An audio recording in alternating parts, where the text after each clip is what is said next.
Hey everyone, welcome to episode number 14 of ON1 Inspiration. My name is Brian Matias.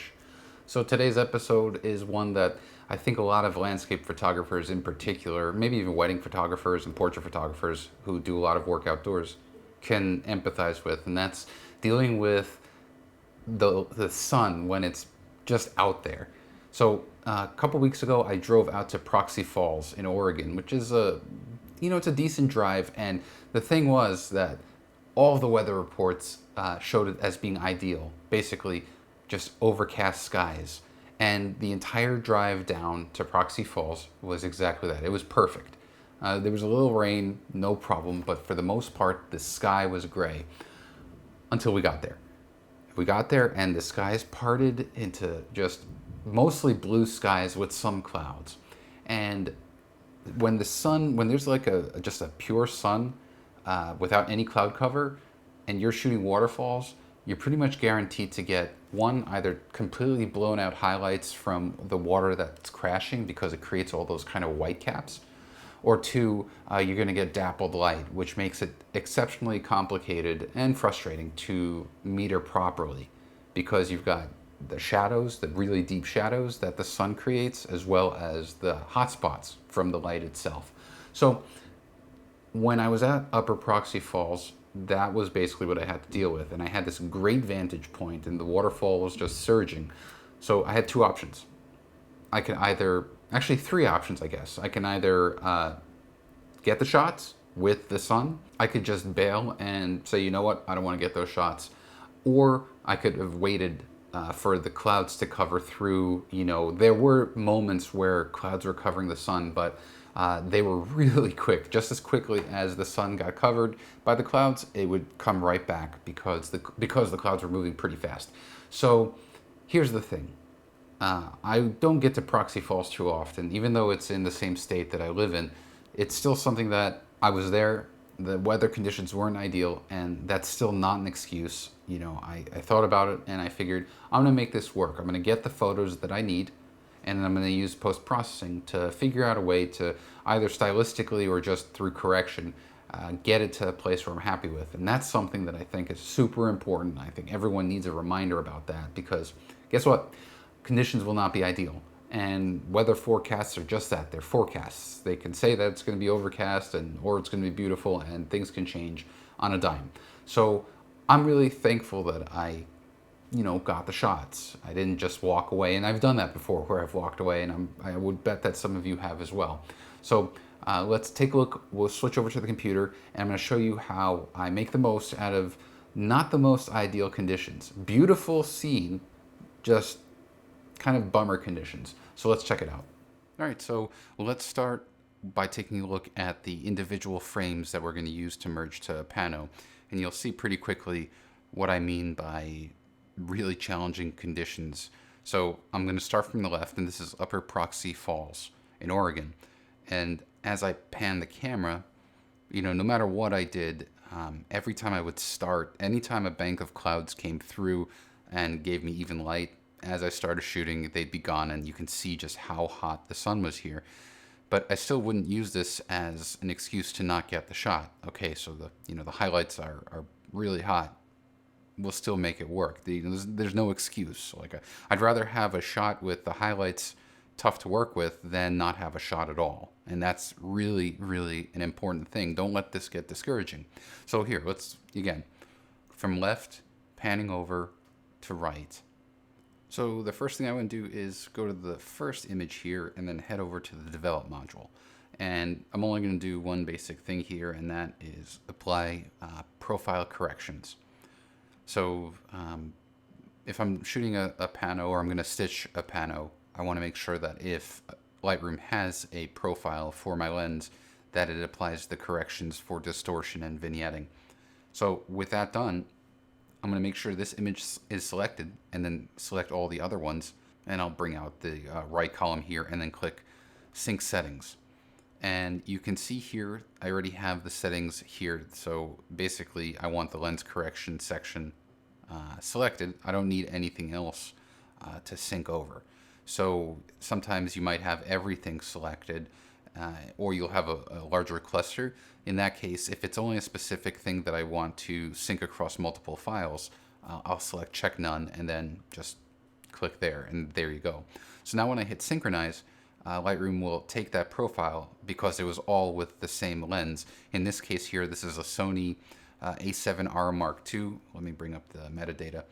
So it's a A7R Mark II, and then the new Sony FE 24-70 f2.8 GM lens.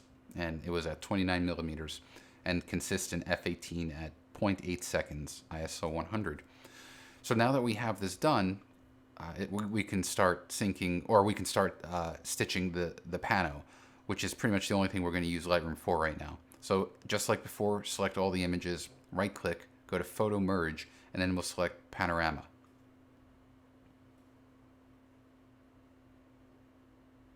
All right, so here is what you'll see by default with when you try to start doing a pano in Lightroom. And it does a pretty good job in terms of stitching everything. Everything looks good, but the default mode here is called spherical.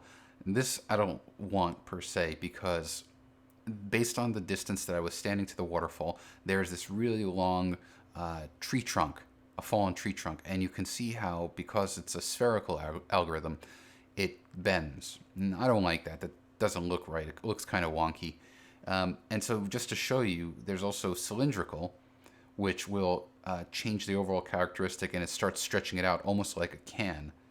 And then there's perspective, which is what I ultimately want. And perspective is the most aggressive. And you can see, look, you have the tree trunk is really straight. I'll go back to spherical just to show you. So you see how this tree trunk kind of curves as if it's bowing? When you go to perspective, this is much closer to what I saw. Now, there are two options that we can have here. The first is using the Lightroom's newer feature called Boundary Warp. This was in, I believe, the last version of the Lightroom updates for Creative Cloud and version 6. And the problem here is, watch, if I bring it over, it basically turns it into the spherical version. It's not quite the same. Watch, I'll go back to spherical, and it widens the frame a bit, but it still reintroduces that bend. So that's not an option for me. Instead, what I'm going to do is turn auto crop on. And what happens with auto crop, if I turn it back off, basically Lightroom will automatically crop in until you see none of the kind of white areas that appear when Lightroom kind of distorts the photo to make the pano fit for the perspective projection.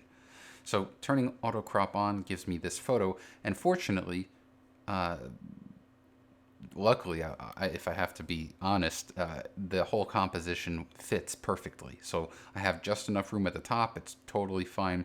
I have the tree trunk blasting out, and you kind of have this really nice kind of wide display of upper proxy falls. So now that I'm done here, is really quick and painless. I'll click merge to return back to Lightroom.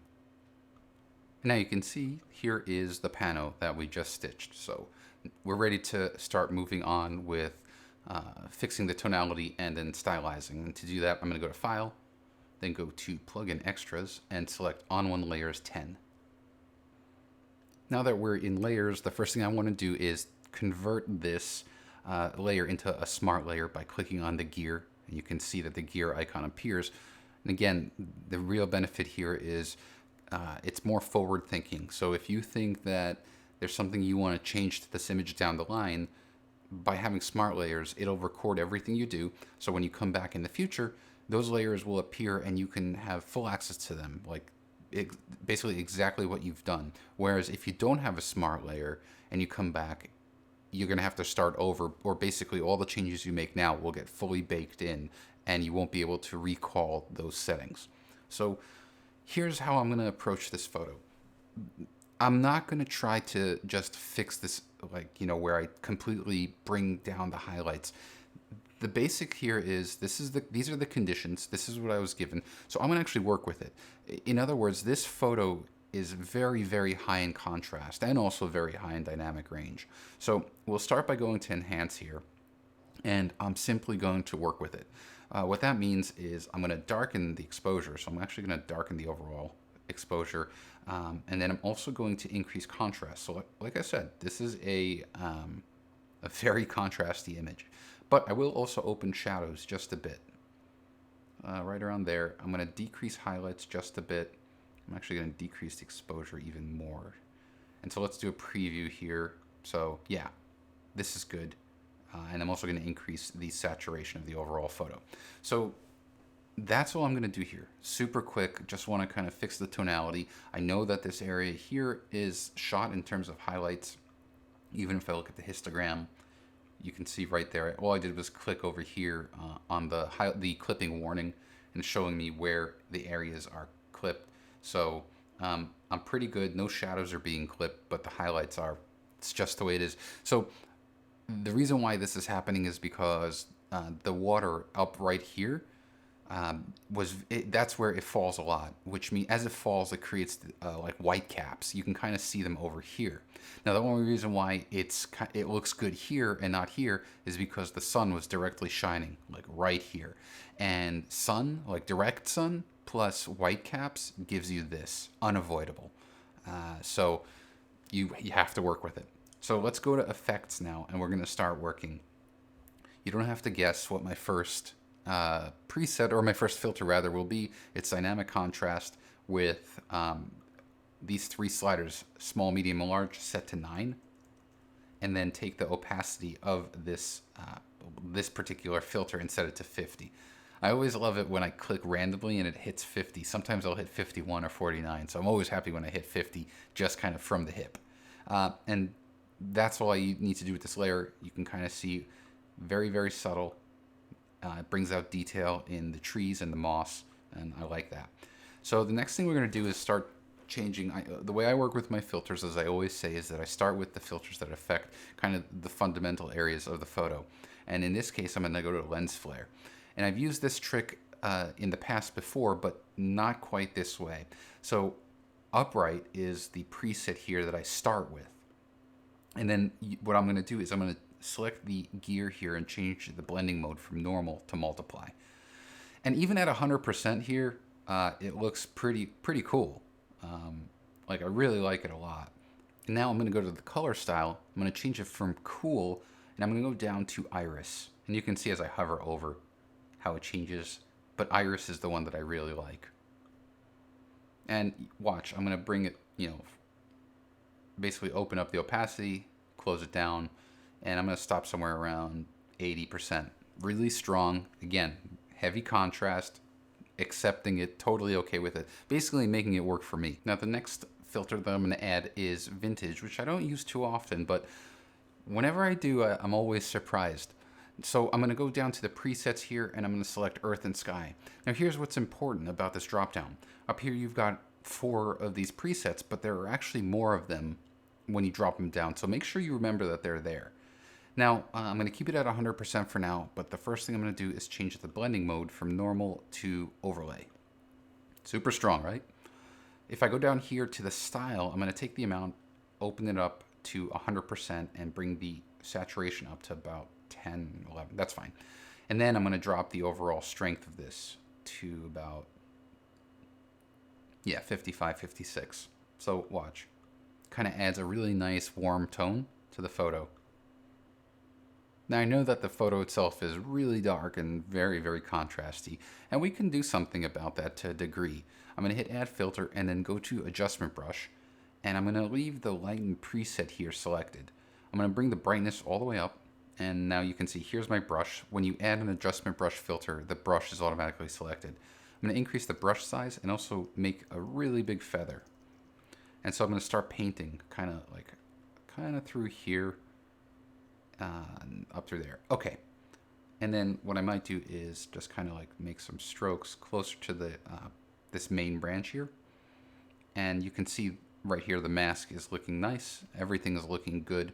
I might bring the brush size up and then drop the opacity of the mask to about 30%, and then just kind of brighten this area here and brighten this area there. And so watch, let's turn the before and after. So we opened it up a bit, but it is the kind of change in tonality doesn't look right. So if you take the opacity, I can essentially dial back all the way to nothing, so I can bring in some of that brightness. And I can also basically warm it up. and add a little bit of vibrance. So that's kind of cool. Let me just bring it up a bit more. There. So this is what we're going to get with the photo. Again, with that hot sun on the water, it just leads to a very contrasty photo. So you might as well make it work for you. So if we go to the before and the after, so this is our original. And, you know, I personally think that the changes we made with the stylization almost make the highlights, those hot parts, work. You can see because we're kind of accentuating the contrast, we're adding some really bold colors, and the glow itself also helps with the shadows. You know, I think it's a really cool scene, and it's something that if you keep it in the back of your mind, because these kinds of situations will happen, just remember, it's okay, and there are things that you can do in post-processing to take advantage of it. So I hope you enjoyed this episode, and I look forward to seeing you on our next episode of On1 Inspiration. Bye, everyone.